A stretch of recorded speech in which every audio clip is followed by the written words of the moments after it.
What's up, everybody? I'm just making sure, double checking we're live. It seems I have a weak signal. Okay, we are live. So excited today. Just in case, for those of you who don't know me, depending on where this ends up, my name is Kristin Gutierrez. I am a sales and marketing ninja. I'm a 2-time best-selling author, a 3-time award-winning entrepreneur, and I help people make more money.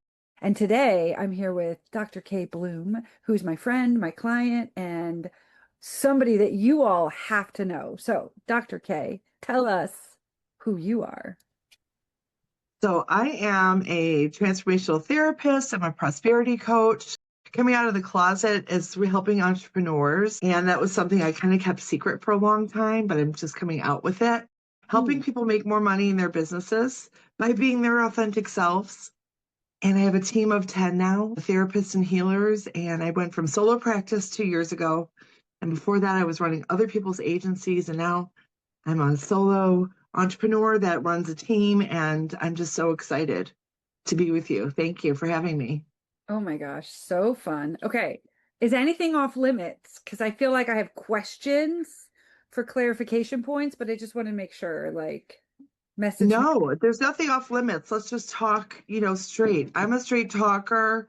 And whether you see me in person, online, live, I'm 100% myself all the time. And I talk about the taboo topics like money, sex, relationships, all the things no one wants to talk about taboo. I could talk about anything except for clients' business. How's that? Yes. Okay, cool. Well, because I just wanted to clarify, like, okay, so you're like, I'm coming out of the closet by helping other entrepreneurs make more money. Is it any entrepreneurs, or are you specializing in helping therapists go from taking insurance money to becoming cash private practice? Can you clarify that? Because I think it'll resonate. People will be.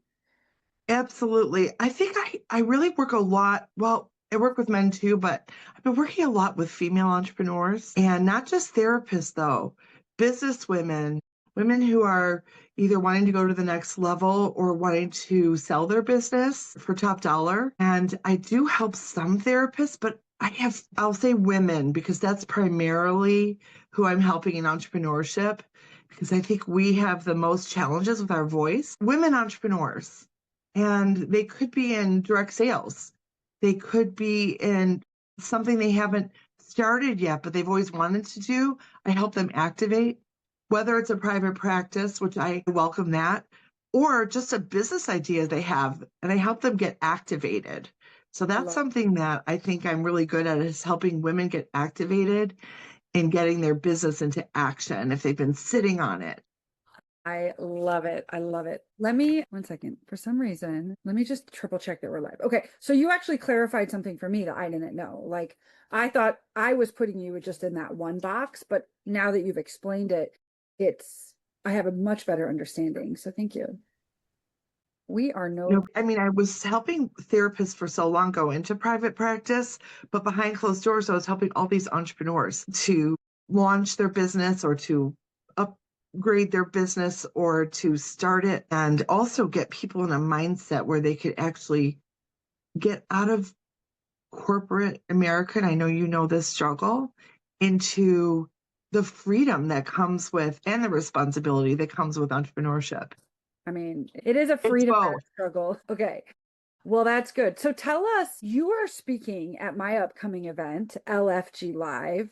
I'm so excited for that. Tell us, like, what you plan to talk about, or what, and when you do, I'm going to drop the link to that event in the comments, but just like, you guys first of all need to get there. I'm so excited. I was so excited to just book my ticket and say I'm doing this. And I love joining with other entrepreneurs. I've been in lots of entrepreneurial speaking rooms over the years, whether I'm on stage, off stage, I'm always engaging with people. We're going to be really talking about how authenticity, being your true self with your voice, is going to make you more money. It has for me.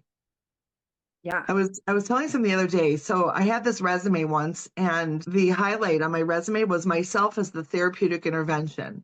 That resume landed me every job I ever interviewed for, and it was done on blue sky paper, like the really textured paper with sky on it. And people were like, you can't do that. It's not professional. It got me every freaking job. It got me my first director's job.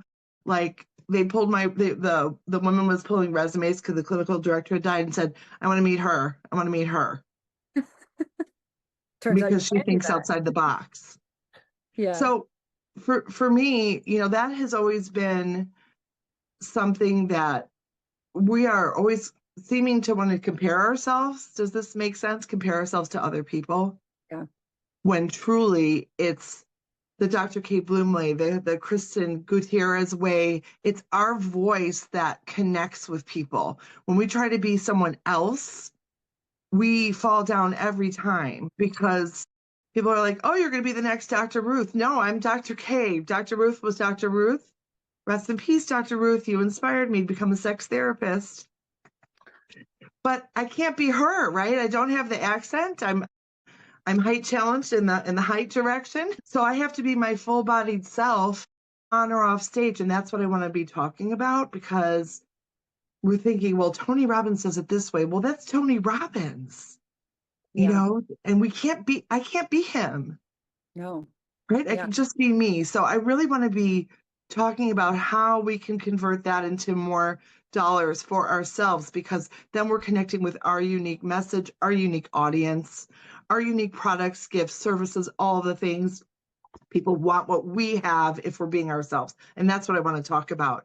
And when I got into Jack Canfield's last book, The Keys to Authenticity, I was asked to be a contributor. I did not seek out that opportunity. That opportunity sought me out based on my authentic voice. The writing coach said my name had come from 3 directions. Yeah. Because it was my voice and the way I do business. And my business, just by being myself, is attracting all these people. I was a solopreneur 2 years ago. Now people are calling me to ask to join my group. Yeah. They're like, I have clients. Could I bring them and we could do more? Absolutely. Really? Let's Okay. do it. Love So it. that's what I want to be talking about. Do you think that would align with our audience and that will be Yes. helpful? I wrote down using your authentic voice and well, I mean, you said a lot of words, but what I wrote down was using your authentic voice and your unique message to monetize more. And it's like, because the monetize more comes later, it's really just stepping into your authentic self. Yeah, which takes time. It's a process. People don't realize this. I've been at this a long time. You've been at this a long time. It's really only now that it's like really all coming together and flourishing for me. I'm Mm. almost 40 years into my career. Oh yeah, tell us, because tell us a little bit about that, right? Because everybody wants the silver bullet. Everybody wants things yesterday or tomorrow. Nobody wants to put in the work, do the elbow grease. Like everybody's looking for their lottery ticket. And here you are, you're like, it's all of a sudden clicking, or it's been clicking for a year or 2 or 3, but it's been 40 years in the making. Right. Exactly. So I Oh, started in the 80s yeah. and I was a little baby intern, 18, 19 years old. And I was at a homeless shelter and I made my first big mistake, which was to, watch a woman's children. And while she said she was going across the street to get cigarettes or milk or whatever she was getting, and she didn't come back for 23 more hours after that. That was my little awakening. So the nun who was running the shelter said, oh, good, I don't have to come back tonight because there's someone on site who's responsible for those children. And she's like, this will be a really good lesson for you. Hope you keep warm tonight. We were in Syracuse, New York, and I did not know what I was doing. I was probably 19 years old at that point. And I was hunkered down for the night with those children. Oh my God. And I had to start to learn really quickly how to set boundaries. This comes back to boundaries and also experience. And I stayed with the kids. The mom came back in 23 and a half hours. She wanted to go to a wedding and she was having a good old time. And that was my first trial by fire. So I started there. I worked with women and children. I started some domestic violence groups and they didn't have any groups there. So I was creating programs already at that age. And I found a self-esteem book, a domestic violence book. We were reading and talking and I started developing my first programs at that age. I had that in me. Yeah. I And had it in me. yeah. You had it in you. Yeah. You could see the thing behind the thing. You're like, oh, I'm going through all these experiences and I'm choosing self-development. And Yep, then I realize I have knowledge that I can turn into something else. I love that. exactly. I spent the next number of years just interning and learning about mental health. And when I finished undergrad, I realized I needed to know more. I took a year off. I worked at like a nursing home doing programs. And I really did programs my whole life. I did these groups and programs. And when I finished grad school, I'm sorry, when I finished undergrad, I went off for a year and I said, I need more clinical skills. So I went to grad school to get more clinical skills because I was seeing people very depressed and anxious Mhm. and not prepared. As an undergrad, I was not prepared to handle that. And so I got my master's and then I started doing home visiting for children and families. And that was in the 90s now. So I'm just jumping 10 years, but still learning how to do groups, individual, family therapy, doing home visiting in my car. Yeah. It was a wild time, Or in and your then car on before Zoom. Like, you know what I'm saying? I mean, it's interesting because like some people now, yeah, are scared to do things over the phone on Zoom. Are they going to have a big enough impact? But you were in the 90s figuring it out and you maybe had a for car sure. phone or like We maybe cell phones were around, but they weren't really around. We had the first cell phones. I had like a Nextel brick for yeah. My dad had emergencies. one. Yeah. And then, I mean, we were doing home visiting and paper notes. What a journey, right? And then the clinical director died suddenly, pancreatic cancer at my agency. And that's when they picked my resume out of a stack. And Tony Champlain, she said, I want to meet this woman.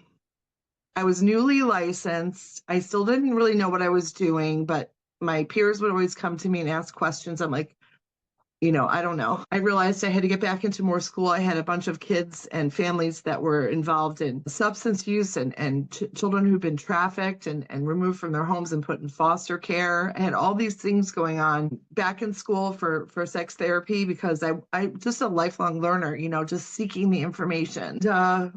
Tony Champlain pulled me aside and said, "You're our next clinical director." I was like, "What are you talking about? No, no, no, no, no, no, no, no, no, no." I like my kids, my families, my daycares, my schools, my little home visiting stuff, even though some of the neighborhoods were rough, I didn't mind because they all knew me. Like once they know you, you're in kind of thing. I'm like, I'm comfortable. I'm happy. It's just like, well, get uncomfortable. Get uncomfortable. I'm going to show you how to do it. She trained me a couple of days and then she was out because she was a consultant. So, I mean, bait and switch. So I inherited 10 therapists and all these foster homes and DJJ homes as the clinical director. I was mid 20s. I did not know what I was doing. I was shaky in my boots, but I figured it out. Like you said, say yes, figure it out. I said, okay. I figured it out. I hired a supervisor. I had a good therapist and I was off and I was there. I was at that agency for 7 years. I got them accredited. We passed every inspection we ever did. I learned to hire a team around me. Eventually, once we got accredited, I could hire other people. I grew it to 30 therapists. So I Mm, grew that team from 10 to 30, got them accredited and kept everything going, 650 families we were serving. And I learned I could just had so much more inside me than I ever knew. hmm hmm And I did that like two more times with two other agencies and did the same thing really each time. I mean, my Susan B. Anthony Recovery Center was 60 women and 100 children and 120 groups a week. And I was managing that whole thing. 120, just imagine this, Yeah. 120 groups going on during the work week simultaneously throughout the day so that there's no more than 15 in a group. That's Wow. how the math works on that. So making sure all the groups are covered, everything's clinically sound. We pass all of our inspections. And I never saw myself as like an administrator, but I became one. But I always was that hands-on, roll up your sleeves person for every audit. I was in the charts. Met with clients. The clients all knew me. And that's the kind of team leader I've been. Now, the switch came when my last treatment center closed down that I loved. They were so good to me. The other ones weren't always good to me. I don't want to get into that, but The last place I was at was so good to me, but the insurance clawbacks closed them down from prior to my tenure. Mm-hmm. I had turned the place around, but they got in trouble for prior stuff. And I had enough. And that was when I said, no more burning the bridges. I'm never going to work for other people again. I had 30 days. My husband had died. We went from 2 executive incomes to 1 executive income to 0 executive incomes in 30 days. When you run someone else's agency, you do not have enough hours in the day or bandwidth to really run your own practice. Maybe you could do other things, but there's no way. And I'd kind of like built and sunk my practice a few different times because maybe it was a lack of confidence or believing I could really do it or figuring out a way to really do it. But the third time when I made that decision, that was it. That was 2018. And I decided never to go corporate again. I said, I'm burning the boats. That's Burn it. the boats. Burning the boats. I had 1.5 clients. I say 1.5 because one was like so low pro bono that, I mean, it didn't even pay for a bag of dog food. Mm-hmm. That's how low that fee was. So I said, okay, that's it. I've got to get 15 clients, cash pay only. I'm not dealing with this insurance stuff right now. And I've got 90 days to build this thing so I could pay my mortgage, and I've got to figure this out. I just knew I was going to have to make it work. So I did, and I am. And here we are. So, and then in 2020, I guess it was 2023 or so, I woke up one day and I said, it can't be just me. There has to be more of a legacy. I need to be building a team. And you got comfortable again, Yeah. I got comfortable and complacent again. So That's human. But yeah, here we are. but meanwhile, in the meantime, over the years, I wrote 6 books. The last 3 were with Jack Canfield, Lisa Nichols, Rise Up book, and my Authenticity Playbook, which I happen to be writing at the same time. Jack Canfield's people called me on authenticity. So I guess that's the theme that we're talking about this year is authenticity, helping people to find their voice in life in general. I mean, it's something I do in all spheres. I'm just stepping more into the business part of it openly. Like I said, I've been doing it behind closed doors for years. But yeah, so that's kind of what brought me here is just burning the boats and saying, I got to make this work. And it's been working great. So Yes. what's next? Well, okay. So a couple of questions, a couple of things, but yeah, right. We should always listen. I think it's so human to get complacent, to get comfortable. And I know that you and I share the same monetary goal, and there isn't always a straight path. It's like, I need another mentor. I need another opportunity. I need this. I need to keep it's kind of like you need to keep your blinders on to stay focused on the goal. But at the same time, you have to keep your head up to make sure that it's not like the next best opportunity doesn't pass you by, but it's like that you're being aware of partnerships and people to collaborate with, because otherwise the tunnel vision, you've just gone too far. It's just that when these opportunities or partnerships or collaborations present themselves, we need to put them on a whiteboard and be like, is this a shiny object, or is this actually something that can get me closer to my goal? So I love that you and I have the same monetary goal, but at the same time, there's different paths to get there, and it's not always a straight line. So when you talk to us at LFG Live, and I don't know, is this a talk you've done before, or I like to just make talks up for the right audience? This is what I do. So I'm just curious. This one's going to be, I craft every talk I give, whether I gave it before or not, it's going to have its own different flavor. Okay. So this is going to be specifically just for us and who's coming. Yeah. So that's what I like to do because I'm very creative. That's one of my favorite parts of my job, whether it's speaking, writing, teaching. I always bring all that good energy, that creative energy, because it keeps it fresh and current and fun. I don't want to give some stale old talk. So Yeah, well, you know, I mean, yeah, it's kind of, that is interesting, right? Because I'm talking to somebody last night and she's like, I'm like, we need to get you on 100 podcast. And she was like, but does my audience want to hear the same story 100 times? And I was like, yes, because you know, and I know we need to hear something time and time and time and time and time and time again. But at the same time, we are a new audience, so we've never heard the talk. It's just that at this, I also believe this is what I was talking with Anna about on this live the other day is like there's all these stories and you just went through some of your story, but then there's the system that you're going to teach. And so what I'll be listening for at the event is your 3 to 5 step system that you're going to teach us as it relates to, broadly speaking, being more authentic, finding your voice and or monetizing, right? Like whatever angle you go with, so that's how the audience in any medium, a podcast, an in-person room, a virtual, a phone call, doesn't get bored because they're like, oh, she's telling us about her story, her history, or whatever it is, but at the same time teaching me an actionable strategy. And she's telling us that I'm going to tell you what say yes and figure it out is. It's a 4-step system. In fact, I'm going to tell you right now, it's decide, take a step, lean in, and celebrate.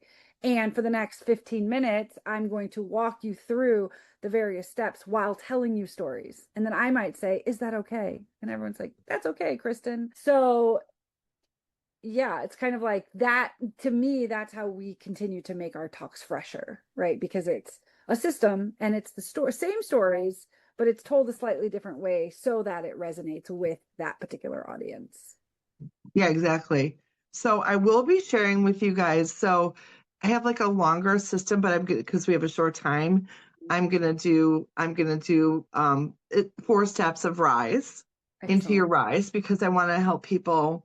We're all phoenixes rising, right? We're always reinventing ourselves, reinvigorating ourselves. So I will be showing that as part of my talk and weaving some of the stuff into it as Good. it relates to that. Yes. Okay, I can't wait for that. And speaking of talks, so are you doing that other talk like that you were messaging me about over the weekend? And we don't have to say who it is or what it is, but I was just curious. I don't think we. Okay, so I got really quiet with myself this weekend, and you talk about shiny objects. I definitely am a shiny object person. I've spent a lot of money on shiny objects. For me, it's interesting because the one I thought I was going to do, maybe that I asked you about, I'm not going to do Good. Yeah. because the answer that came to me was like, in this case, at this time, you're going to spend money, not make money. At this case, at this time, this is not the right one for you at this time. Now, the other one, I thought I wasn't sure if I was going to do the one I was talking about, which is the nonprofit.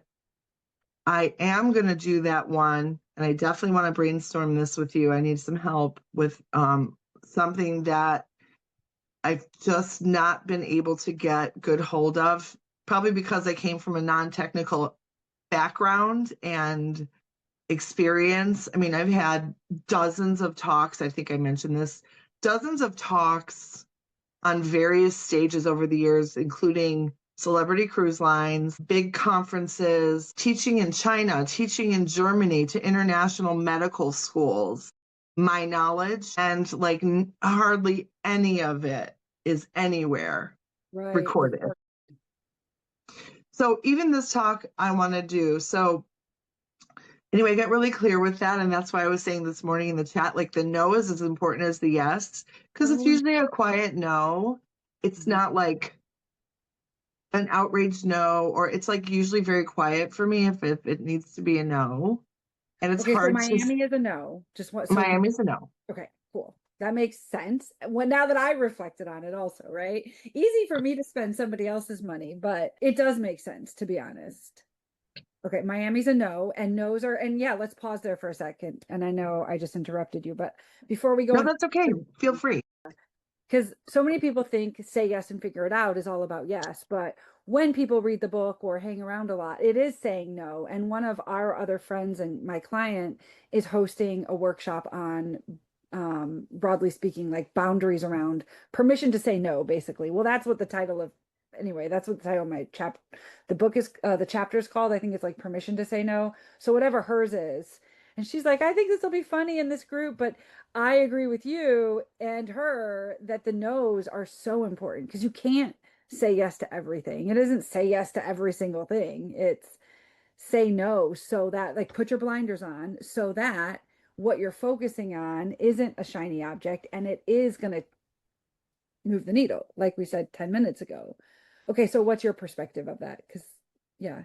Oh, absolutely. I think the no for me is so important because I said so much yes without enough discernment, without enough mindful meditation. But now that meditation and walk, two separate things, are part of my daily routine, I can discern better what is for now and what is not for now. And so for me, I said no to 2 stages this week. That's huge for me because the Mhm. part of me that's like, pick me, pick me, pick me, right? That's the part is Mhm. like, okay, just like calm down, girl. I love it. I get picked a lot, right? I do. I get picked a lot. I have 3 other things that I am doing. One is LFG, one is Women's Executive Club of Fort Lauderdale that knows, Cool. likes, and trusts me. So I want to, and the other one is this handbags and high heels. This year is for couples, which I find extremely interesting because we've always had it for just women to benefit women's mental health of a colleague of mine. But this year we got the couples in there, Is this the and one you it's going said to be yes to? called Hot Topics and Cool Notes. And she invited me to be the keynote speaker for the year, for this year's event. That one sets my soul on fire. I'm really excited about that. And so I'm excited about that one. And I think because it's also local, it will also bring me more business. Also, it's for a cause, which I'm always a big fan of. Mhm. And I just want to leverage it properly. And that's where I feel like I need the help. But my perspective is the no's is important to yes. So I say yes to 3 things and 2 no's. 3 yeses and 2 no's Look at that. 5 opportunities in 1 week. in 1 week. 5 opportunities, 3 yeses and 2 no's. This is why you want to get in Dr. K's orbit, because she is magnetizing the abundance, and the no's are going to bring you a next better opportunity, another one. So yeah, it's so important. I remember saying no yet last year to some consulting work because I wasn't really doing it anymore. And it's just like, it felt like a lot of work, which isn't the reason to say no. And then it just felt unfulfilling. So, like, to me, it was like an opportunity with real money when I needed money, but at the same time, a lot of work, unfulfilling. I'm like, that doesn't align. I don't mind the work. Is it fulfilling? And to me, that's what you're also saying, because this one that you said yes to, that's local, lights your soul on fire, right? And then, sometimes people ask you to pay, sometimes they pay you, sometimes it's for free. That becomes moot because it lights your soul on fire.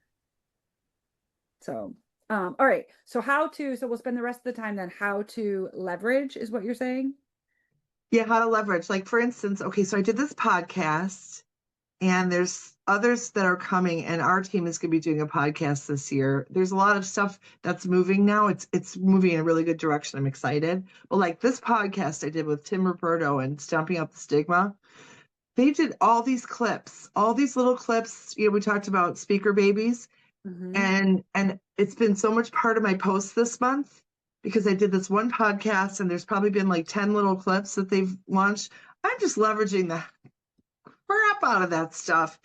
And I'm like, okay, I don't care how I sound or how I look or how any of this stuff happens. I spoke from the heart that day. Him and I had a fantastic conversation and led to some more partnership stuff we're going to be doing. I'm going to be doing something to benefit his charity later this year, and leveraging in that way of Yeah. like leveraging through capturing, right? I feel like leveraging through capturing is really important. I was thinking about possibly, and I just wanted to check this, but I was thinking about possibly just investing in an actual camera and tripod so that I could just get, like I do a 10-minute speaker spotlight later this month. I'm doing this event. I mean, it's, first of all, it's extremely costly, right, to hire someone to do video usually. But I was thinking if I get it, then I have an executive assistant. My admin can break it up and zhuzh it up for me. She does a fabulous job of that. And she said she was willing to do it. So I want to know your thoughts about that. because I need to start capturing moments, right? So that I can leverage them on all of our social media platforms. So I would say, so since you're asking, I would say Yes. shiny object because you have your phone and Zoom. So I like, yes, there's a time and there's a place where if we want to be, we'll all be like Gary V, and we won't even be capture. We'll literally be documenting, right? You know Gary V. Do you know? No. Oh, okay. So there's basically in anything in life, just like content, there's a video content, capturing content, there's a sliding scale. And so there's a scale of like super janky, like just piecemeal together. And there's just a scale of at the other end is like super professional, hiring the right people and. But layered on top of that is creating content versus documenting content.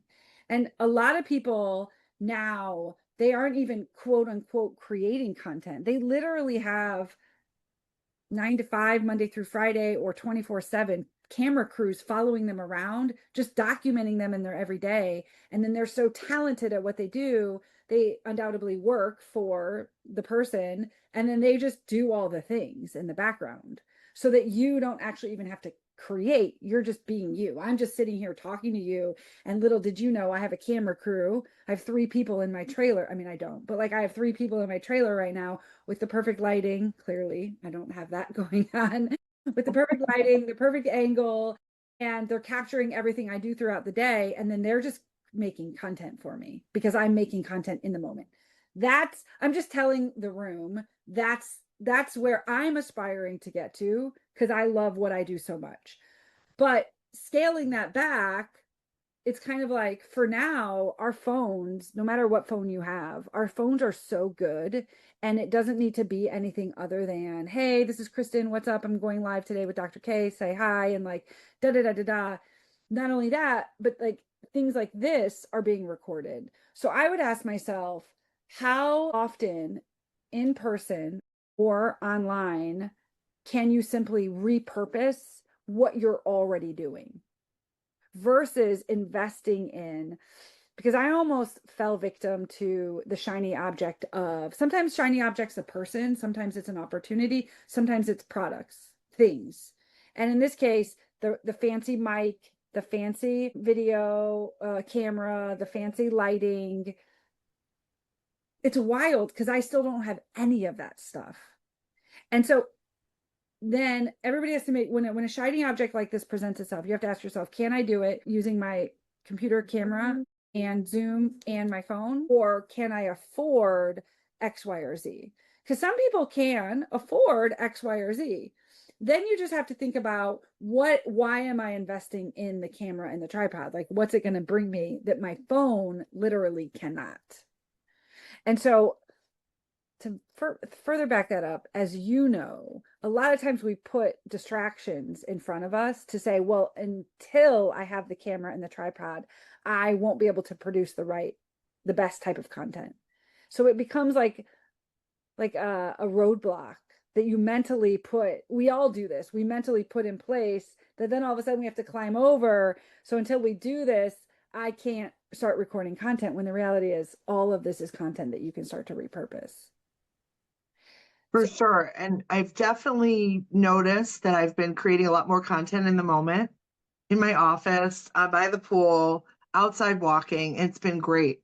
What I did notice I was able to pull some footage from the last couple of years that people got on their phones. And it's really like in these bigger rooms and stuff like that, it's hard to hear if I like have a message I really want people to hear and all that. I was like, I would really like to have some of these more significant things like the women's event that's going to be the couples event this year. I'd love to have some better quality. I'm not talking about also very expensive one. It's something I can put in my budget for like now. I looked at my budget already.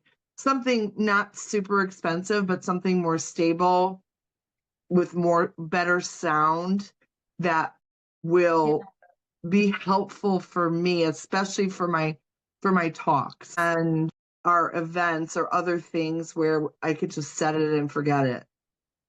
And so that's one of the things I noticed. So one of these events I did 2 years ago for Women's Executive Club. I was their guest speaker for, it was a Sex Over 40 talk, and they ended up putting us outside. So when I tell you the quality is, the wind picked up and the quality was like, I can't hear any of this. And someone got it from the phone. The video was fine, and it's fine for like my little sizzle reel that Dana's making for me, but as far as repurpose, you can't even repurpose it because the quality's so low for those kinds of things. How much would I use it? Probably at least 6 times a year, I would think. Not for everyday stuff, but for the bigger stuff every couple months where I'm doing a talk or I'm doing a workshop or I'm doing something else. I think it would be useful for that reason.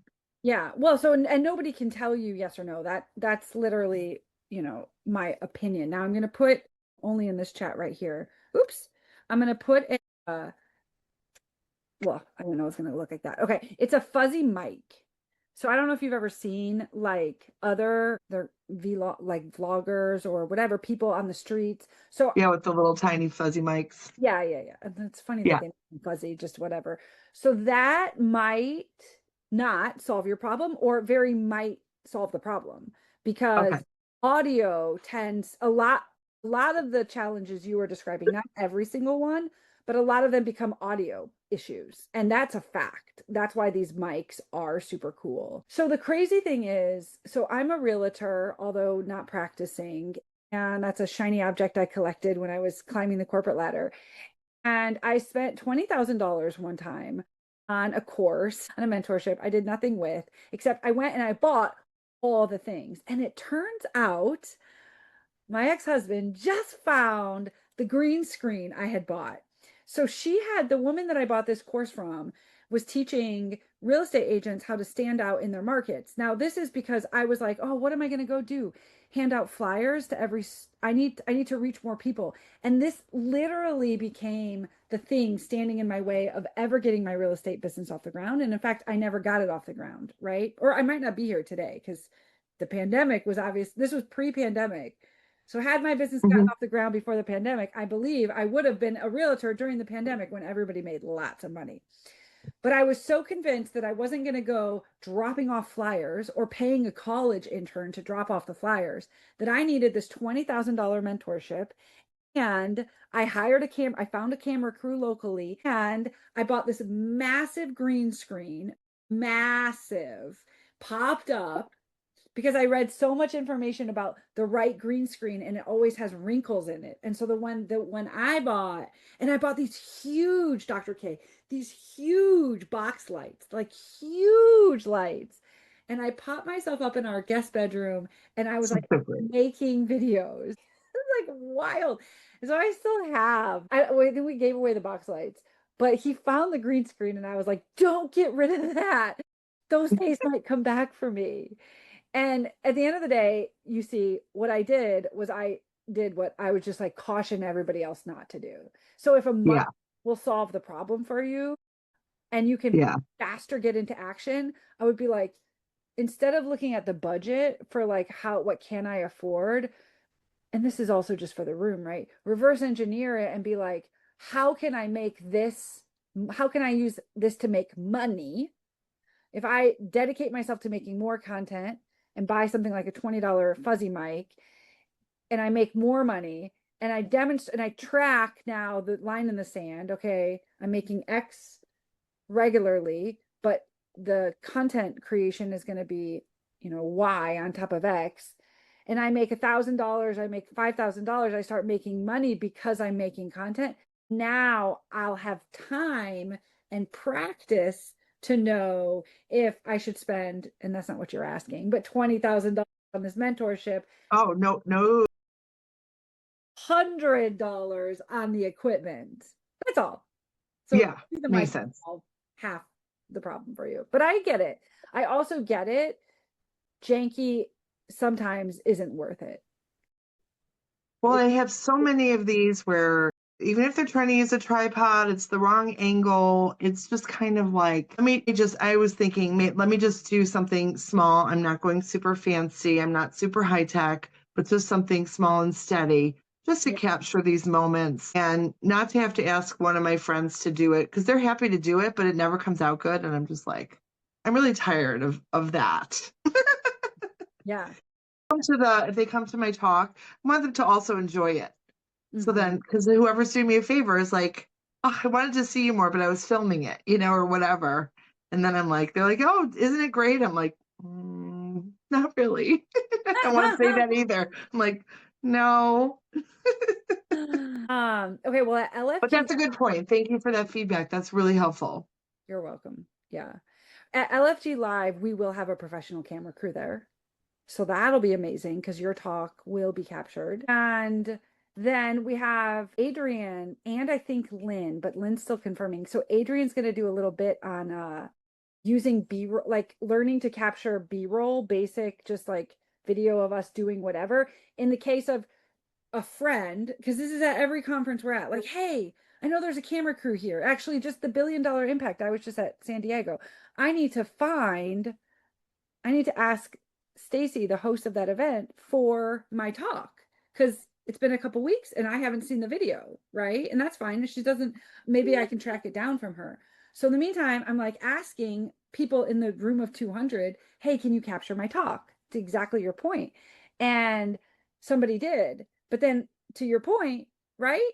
It's like bad quality, bad sound, bad lighting, bad angles.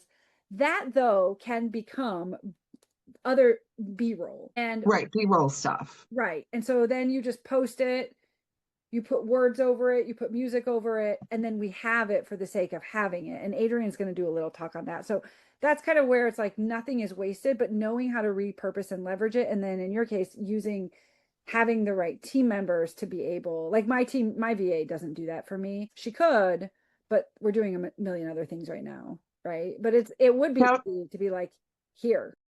yeah, right here. Now, here's a question. So, with this nonprofit, I love them. They do a lot of scholarship therapy for women in the community that really need mental health treatment that don't have any money or insurance. So, again, doing some of stuff for a cause. But I think I could do a better job at negotiating some terms with this. Like, I had asked this person if they could share some social media stuff with me or share some of how to negotiate better terms with the nonprofit.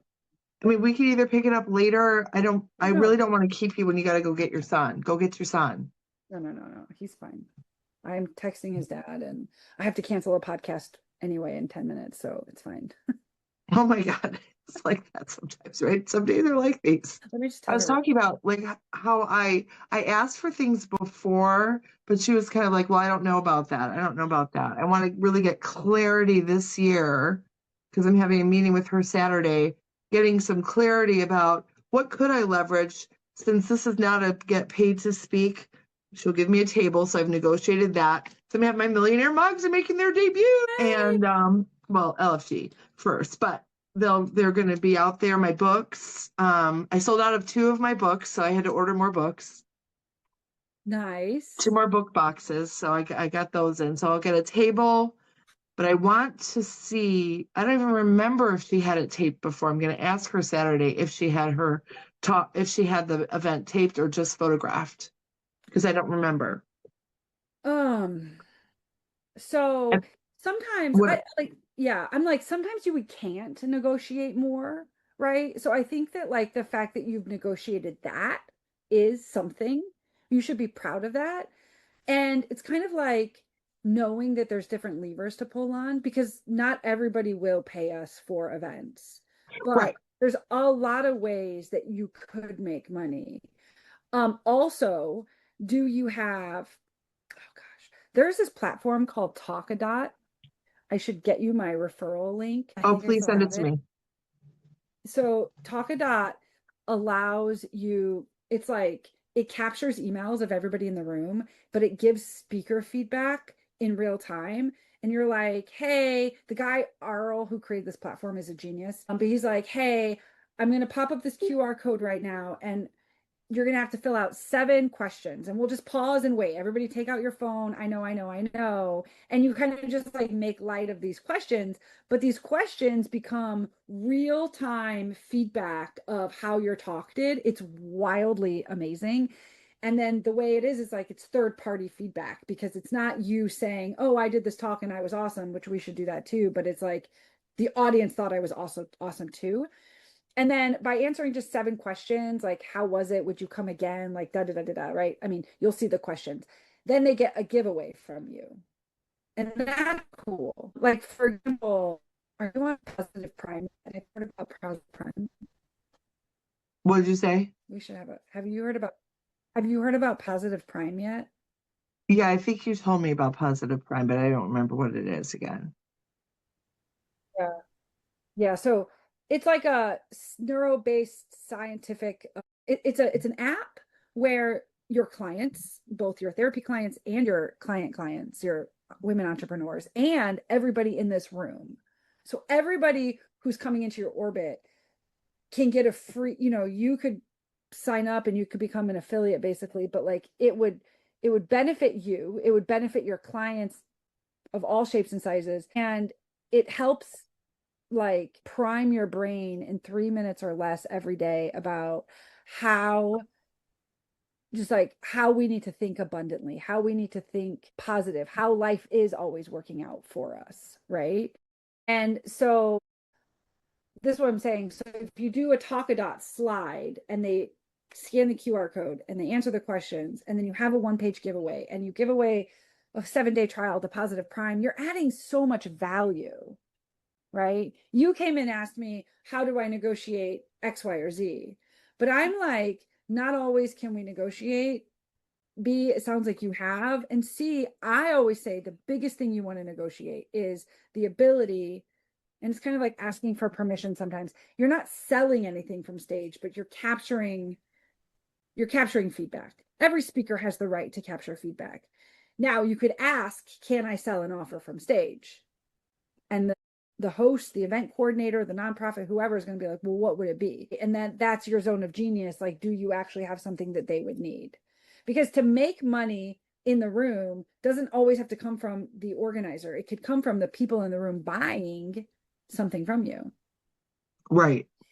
And the ripple effect or the trickle effect of buying things from you, it doesn't always have to be one for one. It's like, here's a $10,000 offer, or here's a $47 low ticket thing. You know what I'm saying? It's like, subscribe to my newsletter. And my newsletter has all types of affiliate links for yourself and your business, has all types of products, your mugs, your books, right? It's like there's more than one way to make money, and it doesn't always have to be from X. It could be from X.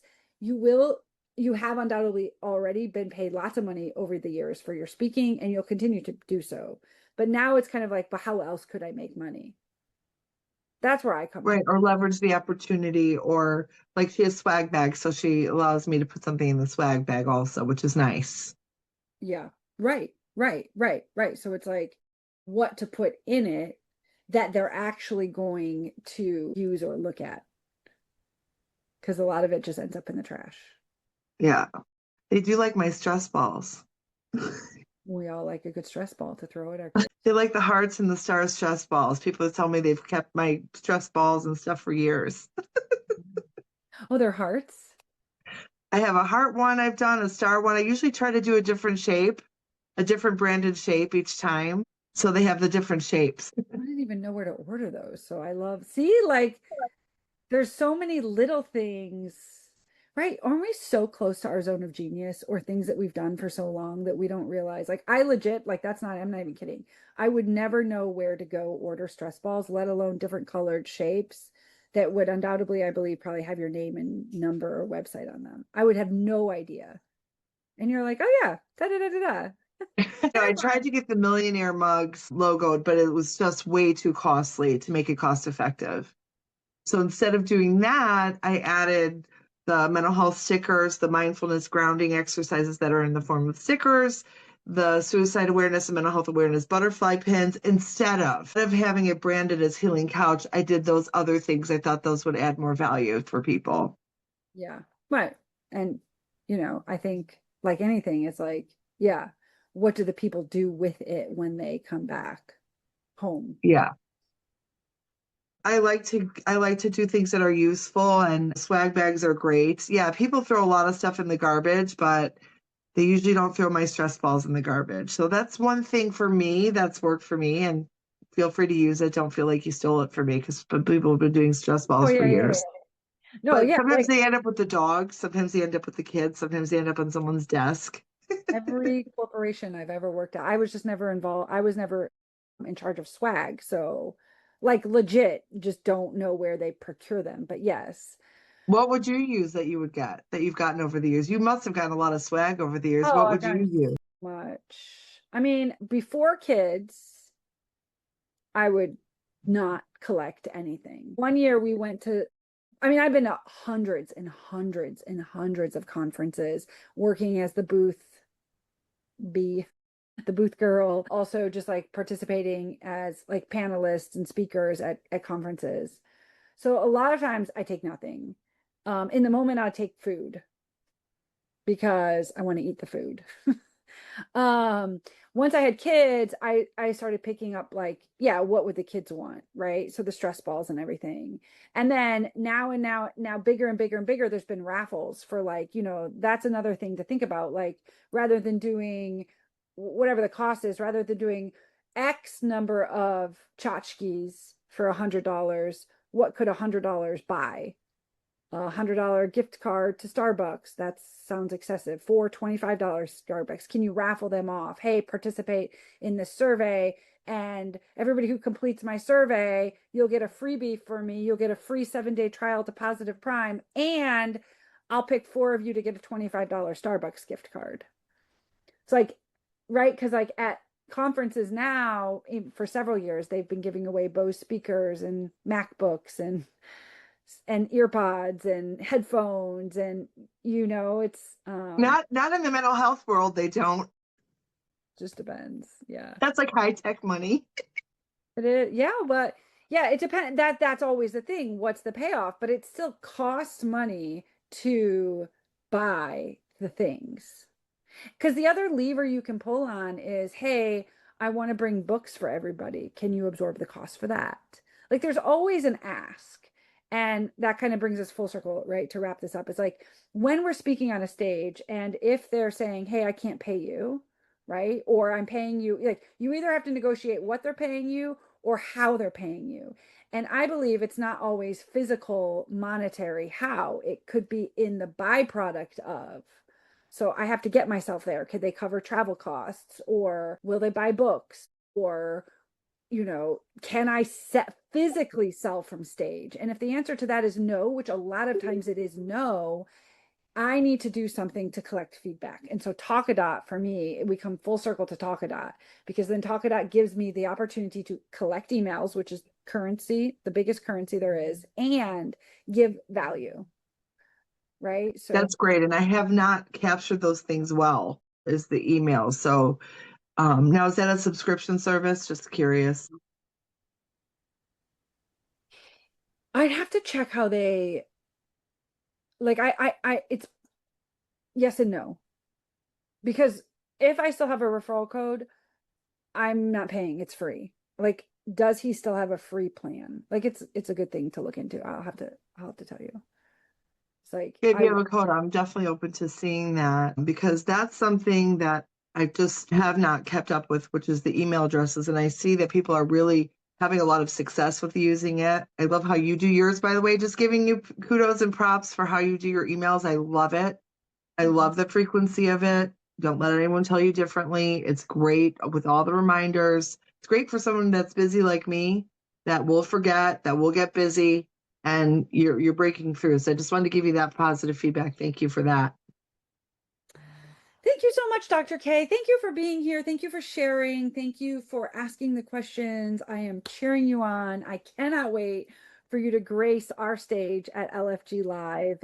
And let's make sure we circulate this video in as many hands as possible.